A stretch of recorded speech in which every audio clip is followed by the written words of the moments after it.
Everything is on. Okay, Jesus Christ. All right, everybody hit record. Oh, this is okay. Yes. We're doing this.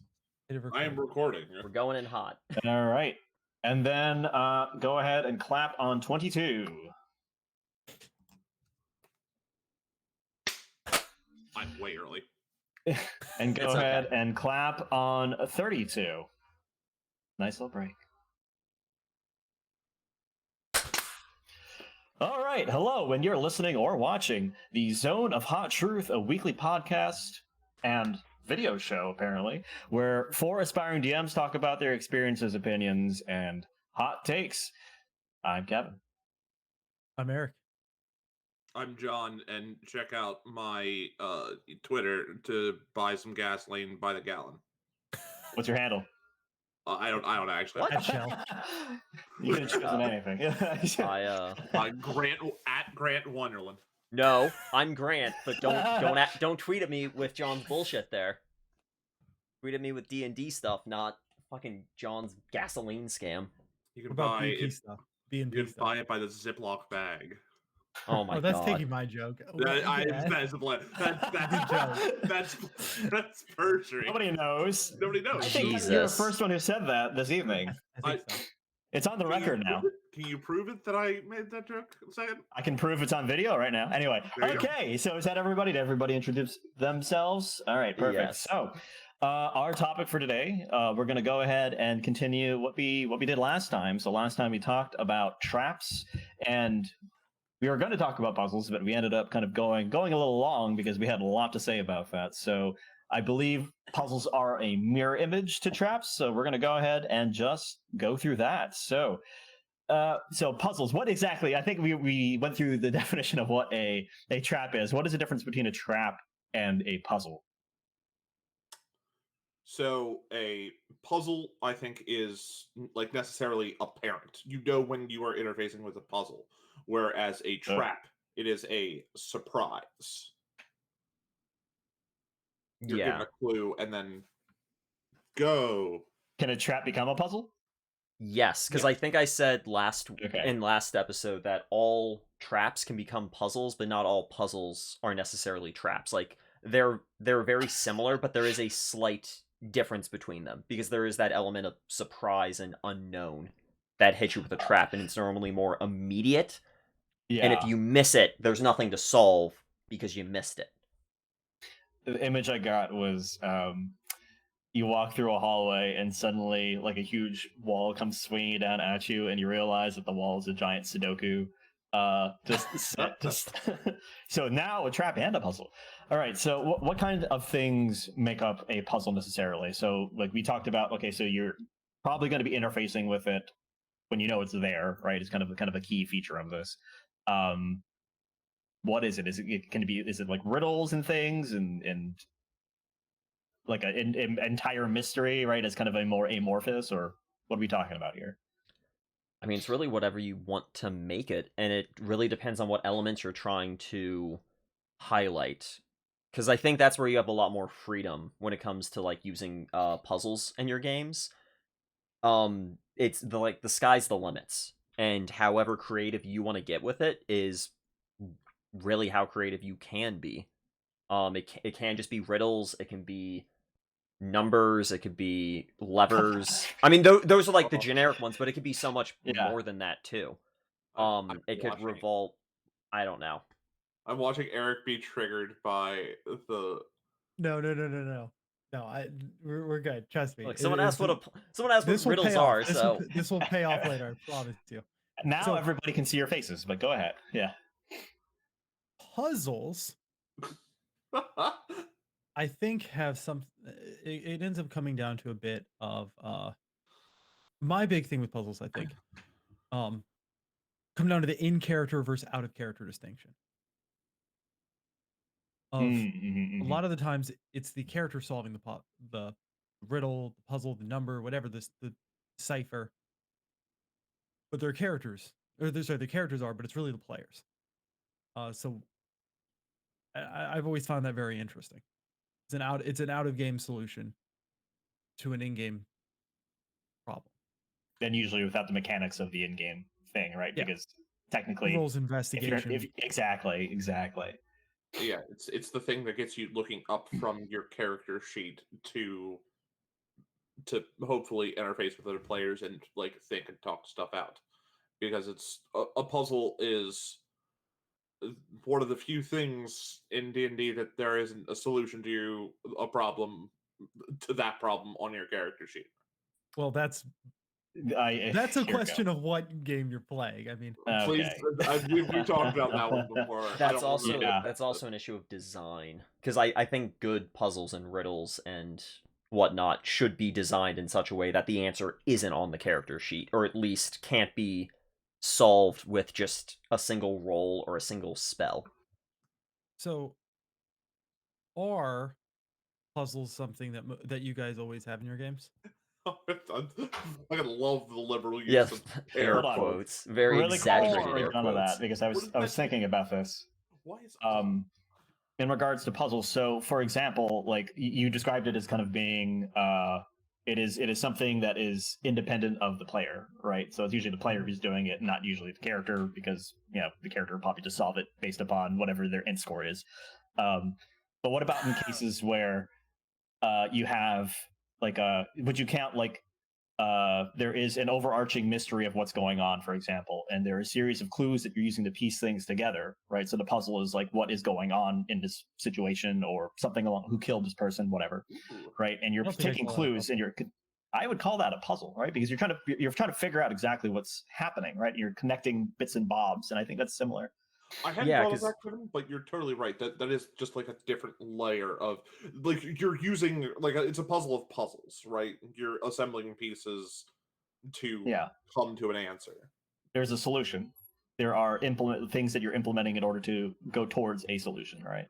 Yeah, because it doesn't just have to be solve this riddle to open door. It can be something more complex, that kind of the whole dungeon is hinging on your ability to solve this mystery as you're going through the various rooms, going deeper and deeper, finding more clues, more individual riddles and bits and bobs that together at the end, hopefully you're able to figure out what the grand overarching mystery is. Totally. All right, so why don't we go ahead and then transition? So Eric, you're asking if people, or what kind of puzzles people use in their games? Yeah. What kind of what is, not even, it doesn't even be an exact puzzle, but like, at what point do you think, when designing or when conceptualizing an adventure, do you think a puzzle should go here? So we talked about this again with traps. I think of a puzzle as a different type of lock.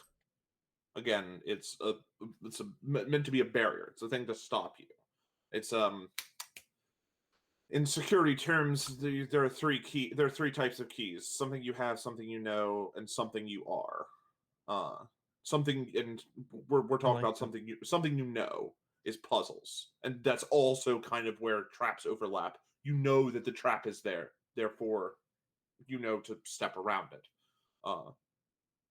Theoretically, the person that set the trap isn't actually, I don't know, doing word scrambles or whatever. They already know the answer to it. It's like it is the players that have to go through that. Okay, I got to interrupt you. Okay. I need a show of hands, and we're vocalizing for the podcast. Word scrambles are terrible, right? We all agree. Absolutely. Yeah. Bad puzzles. Absolutely. Okay, hold on. Or at least it's a lazy puzzle. It's a bad puzzle if it's obvious. If they realize you're doing a word scramble, that's funny, and that's comedy. That's true. You put it's a that actually would be really in a combat, actually, of like a what is it called, where you're word search. You're trying to get everyone to line up on a word. Yeah, that actually would be a pretty clever. Yeah. And then the dragon used lightning breath, and then they all died. And everyone died. Okay. Now, is that fun? But, which aspect? Are you talking about the word search or puzzles as a whole? That word searches at all? Okay. No, I mean, I don't think so. Well, personally, no, I don't think they're fun. I think that is an example of kind of an overdone and overused puzzle. I've literally never seen it done before, so I don't know if it's overused. Like in Okay, I actually have done one. Yeah, you know what? I feel Okay. like using that as an analog for like Okay. that kind of thing, right? We'll call that like I keep saying Sudoku as a joke, but like that's kind of like the thing. Like suddenly the players have to do some intricate thing that is like shifting things around to make the portrait actually a picture, right? Yeah. Like that, where it's like, really, is this uh it seems very simplistic to be maybe into location or just to, I don't know, give the characters like, or the players, I mean, like a W, like they feel good about solving something. I think is usually where things kind of lie, right? It can definitely be funny, especially when it involves kind of repeated attempts to solve it. There's obviously limits. It shouldn't just be a guess situation, nor should it. But there can be that kind of humor of like, oh, we need to push one of the buttons. We push this button, and they get like a little electric shock. It's like, ooh, do we push another button? Yep, we push the button. Um, on the whole, though, I don't think puzzles are terribly interesting locks. Um, because I think then you get yourself in a situation where it must be overcome, or overcoming that puzzle involved a significant amount of prep of both designing or stealing it and then building whatever's behind it. I think of puzzles as more interesting things that should lead to have a small immediate reward, but in reality, a lot of the feedback should be given through experience awarded, indicating their optional, like the optional nature of it is experience and lore, some sort of um, unlocking the area around it. Or I like puzzles more of less of a you're playing a game and more of a um, as kind of Kevin mentioned, like the piecing together of the clues. Yeah. Yeah. I also like that idea of it being something extra you get, more so than you must do this to progress. I think that's where puzzles kind of can fall short, because then if they aren't enjoying it or they're having difficulty with it, it can just like be a roadblock that's hard to get past. Whereas if you tend to put rewards behind them, it might help maintain interest. So the through line I'm kind of seeing, like I agree with that. I think that's something that Alexandrian mentioned, where he is a huge proponent of it. It blocks side content that they could possibly do, right? Lead to a cool sword or whatever. Um, but the kind of the key thing I think with a good puzzle, from what I've read, is it's something you can come back to later, because you like, as you're going through the dungeon, you go, I know what to answer, right? And you run back and you open a door and you get something cool, right? Or something along those Yeah. lines. But I think that's the kind of the key difference of like halting combat, or not combat, sorry, halting the character, right? Versus it's something that, huh, okay, maybe like they kind of mull over it as they do something else, which is, I think, like the spoilers for the Matt Colville starter dungeon called the Delian Tomb. So 3, 2, 1. But at the end, I think that's a good example of something that, like, it's an optional thing that people, they might go to town, come back to, and go, oh shit, okay, that I think I have an idea, right? And there's that. Yeah, and it's obvious that there's something there. Like, that's another good aspect behind, or how you should try to design and use like riddles and puzzles. It should be obvious that it is one. Not like Yeah. it obviously don't put a sign that says puzzle or like riddle here, but it should be something that clearly has an answer, or there's something up with that statue. Because Yeah. like you've dressed the scene, you've mentioned it when you're giving your introduction to the room. Oh, that's another good thing. I didn't mean to talk about this just now, but I came up, so I'm gonna switch. When it Hold comes on. like First, really yeah, never quickly, mind. because John has been waiting. So hold that thought.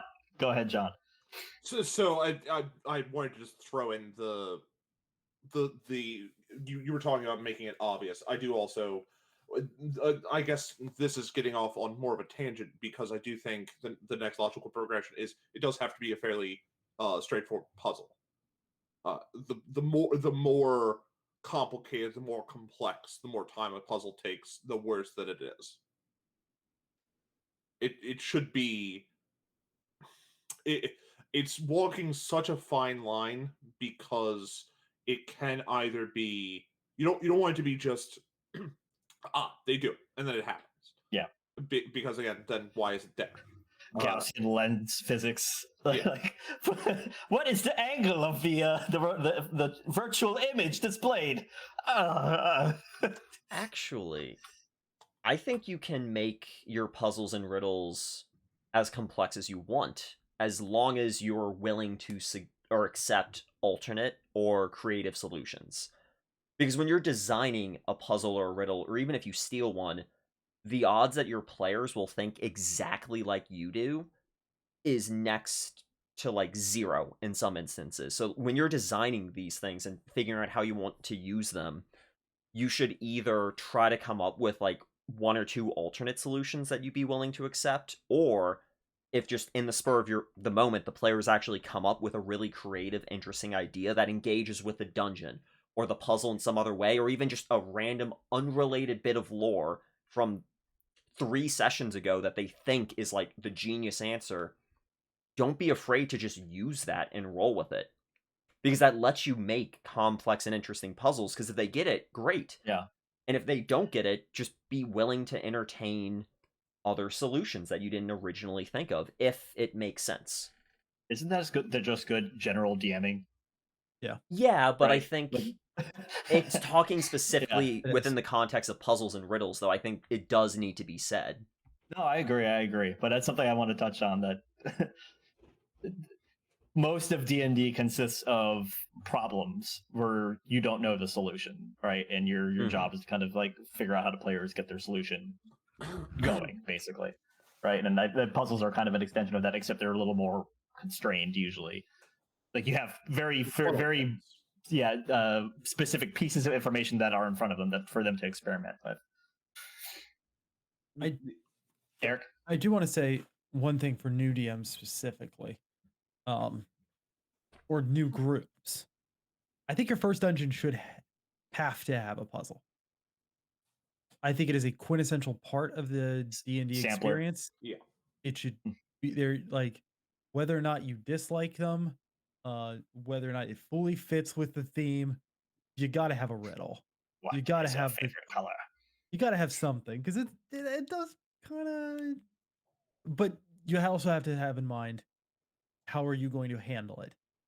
Specifically, are you going to make the players solve it themselves? Are you going to allow for rolls? Because that I think that was something that tripped me up at the very beginning of when I was DMing. Was there's a puzzle here. Somebody has an intelligence of 20. Them as a person may never figure out my stupid word riddle, but their character probably could. Yeah. So, Eric, I want to pick on a thing that you had said there. How do you actually feel about rolling for information? I was about to rolling for bring that up. solving it? Me? Yeah. Hate it. Hate it? Hate it. I don't like it When either. when I put a puzzle in the game, it's not for the characters. It's for the players.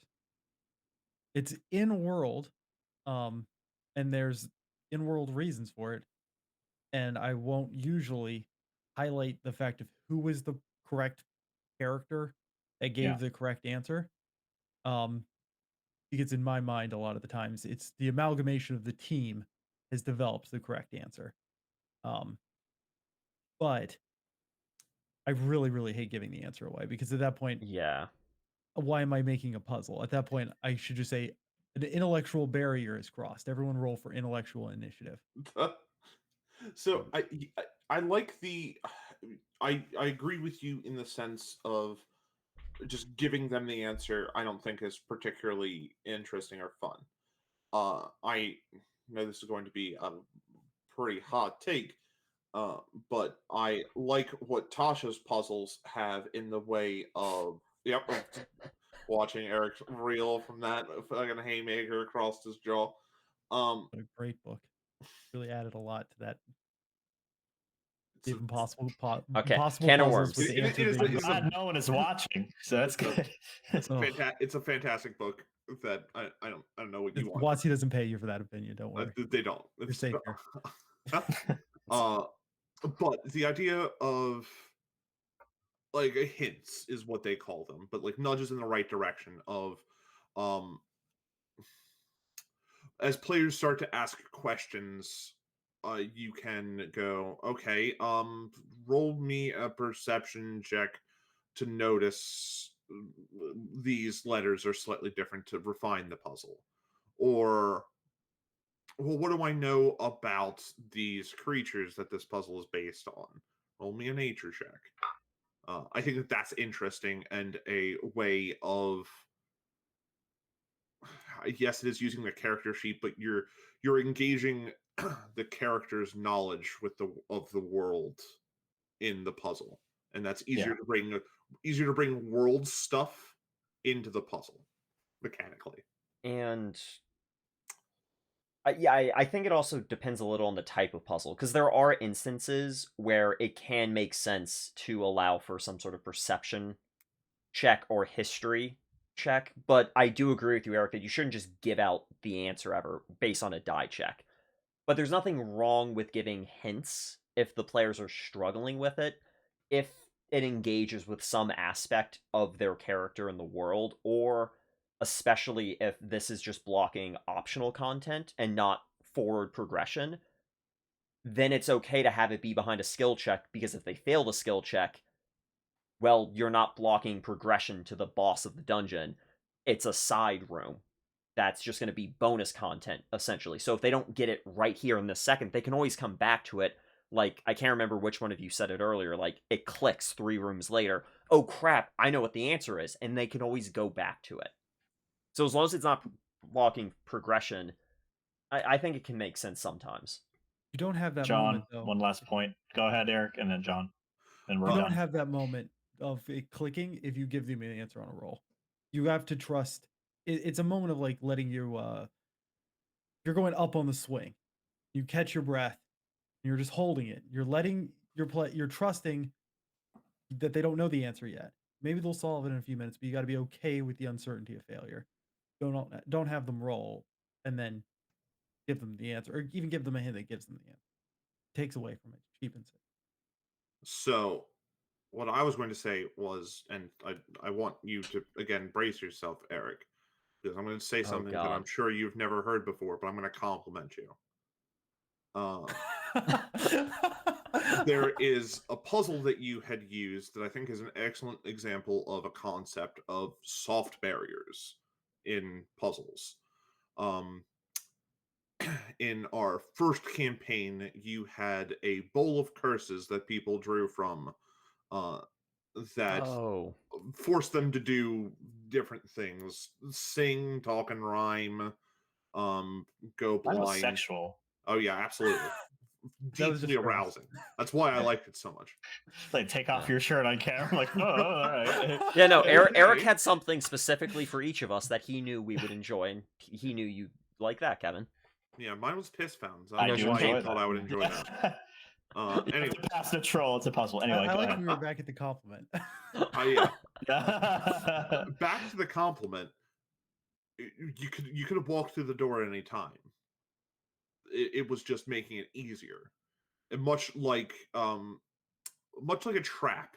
If you just like fucking face plant into traps, your basic like scythe, dart, or whatever, 2d6 damage and move on, progress. But was a way of stopping and doing a thing. But if we couldn't figure it out, all right, you walk through the gateway and take 2d6 force damage or whatever, as Eric smacks you in the head for not playing into his sexual fantasies. The adventure in my magical realm. Your magical realm. So that's the idea of using them as soft barriers is a thing that I wanted to point out. Okay. And I think with that, why don't we go ahead and go into our final thoughts? So let's go ahead. Less than a tweet. You shits. I promise mine's less than a tweet. We're already long-witted motherfuckers. Are you ready? God. Oh my God. Hidden in this episode is my true thoughts, revealing my actual feelings on puzzles. Good luck. I see. Are we really going to let this happen? There's no sense. Bullshit. Go forth, my child. I won't. I refuse to engage with your puzzle and proceed onward. But it's Jesus optional Christ. content, so we can ignore it. Point proven. Out of the Watts module. Anyway, boy, that sounds uninteresting. Who's next? Me, you. I'll go. Whatever.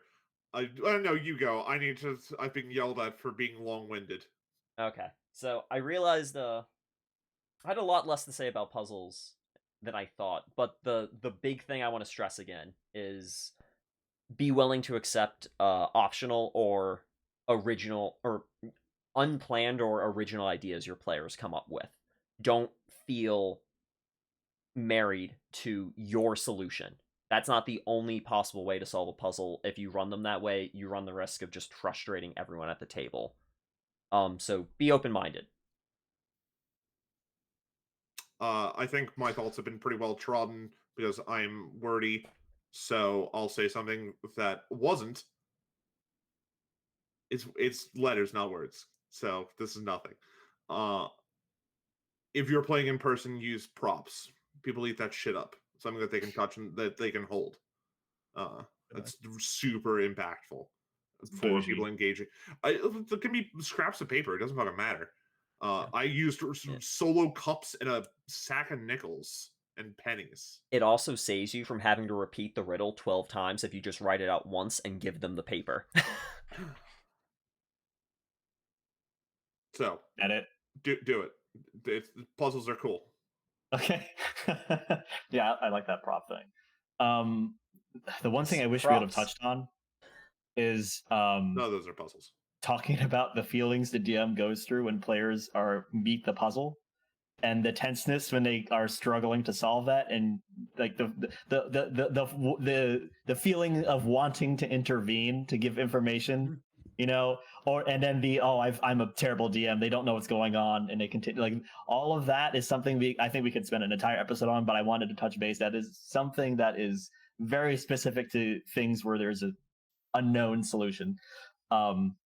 Anyway, we have to go through this whole jazz. You can reach us at the Zone of Hot Truth on Twitter. Find us on Anchor. There'll be links scattered in the, as Matt Koval puts it, the doobly-doo down below somewhere. I don't think I have any more to say. Just thank you for listening and keep rolling those dice. All right. Another successful... Woo! Oh, wait, shit. I need to actually hit stop recording on Audacity. Yeah. Export. Okay. Puzzles. Also, stream's still live. If there's any other last-minute BS any of us have that we want to add that we kind of forgot about. I think really the did. feeling I thing is... really did put a puzzle in there. Oh. What's today's date even? Oh, did you Like actually that, have... Yeah, that's when I started getting all excited. And, I was watching you write, 12. and I was trying to figure out what you were writing. Yeah, I was making sure I had hit all my boxes. Interesting. So a thing that Kevin, I liked your point at the end. I think, have we done a episode on DM anxiety? We've actually done a shit ton of episodes now. Like in what like in the way that I described as kind of okay.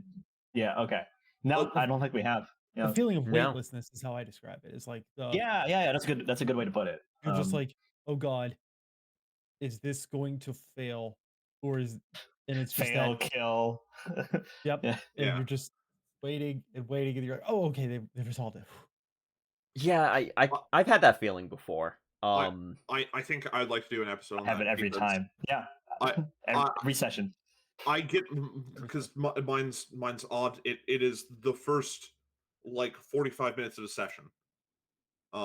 Like you could probably, if you looked at, like, if I was wearing one of the Apple Watches or whatever, you could watch my heart rate like go up for the first 45 minutes of the session and calm down, and then when the final encounter, like the boss, when there's tension, watch my anxiety rise again.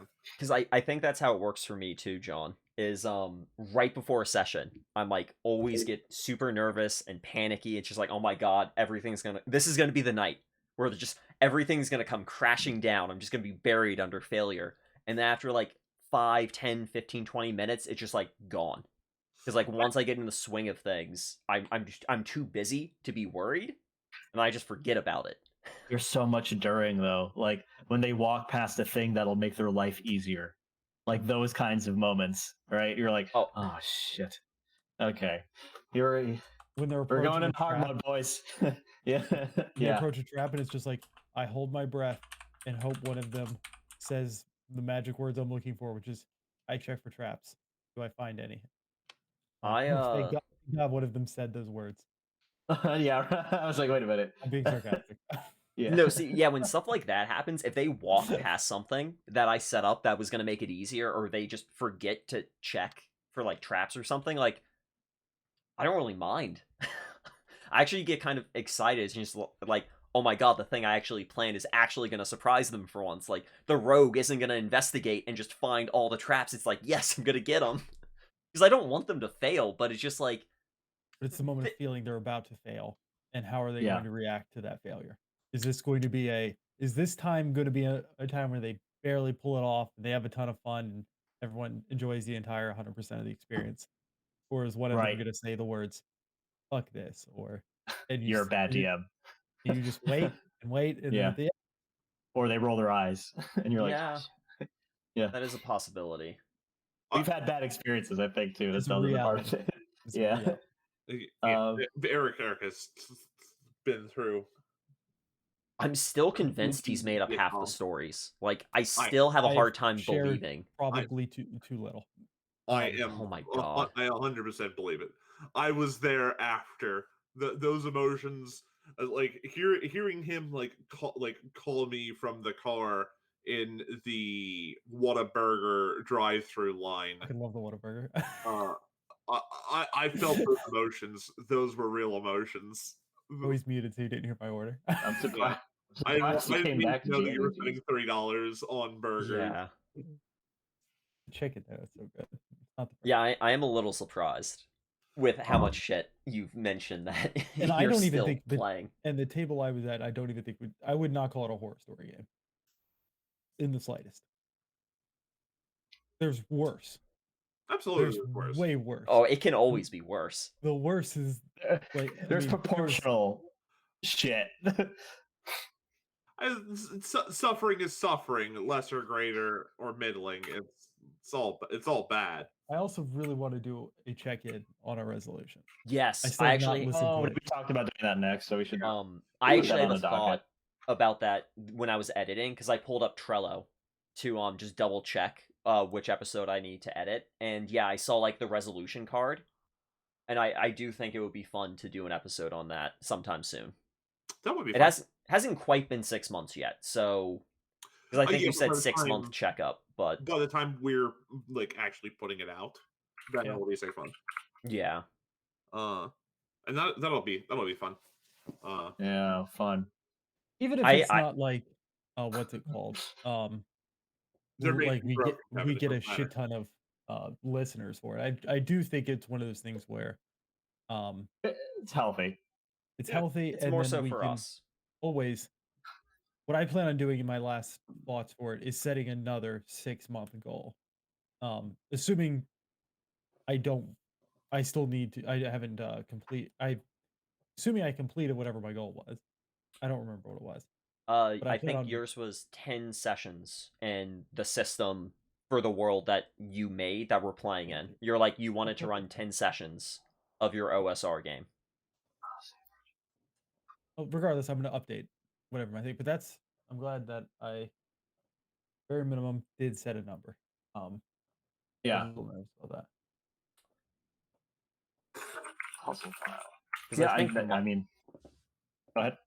I was just gonna say, I think mine was just to start the process of actually prepping my setting. I do need to go back and listen to what the thoughts were. Because Yeah, I mean, I think that could be I interesting. know what I said, but yeah. I do think also the DM anxiety I think would be really, really good. I do almost wish for DM anxiety we spend more time on it, because that's just gonna be I think there's gonna be a lot of to unpack on that episode. There's a lot that we can talk about with that. Yeah, there's a lot of baggage. We can also Yes. that can be an episode where we don't adhere strictly to our time limit, we could just freeball it, and we could just let it run. Yes, say that poor word so phrasing, casually. poor choice of words. Anyway, like we could just like plan for that to be a longer episode. And I know we've said in the past like there's trouble where like one person will feel like the conversation's still going, someone else will be like, let's stop here, but we can just double try the to let it time. run its course. Just double the time on it and just call it that if you want to do that. Or not even look at the time. We could start the recording and then everyone just closes, like minimizes Audacity, minimizes time.is, so we have no idea how long we've been going, and that might be a way to help relieve stress. That would be that's bad for people with schedules. Also, I like that. Oh, okay. Well, yeah. Depending on when we do it, you're right. I kind of forgot that we do need to stop at a certain point, depending on the day you and time. slot these into very specific points in time, like so. I think we can say a doubling of or something, or is probably like 40 minutes. Yeah. But if even that, we may not need that. What? Just so we have the doodling update. Hold on, really quickly. Yeah.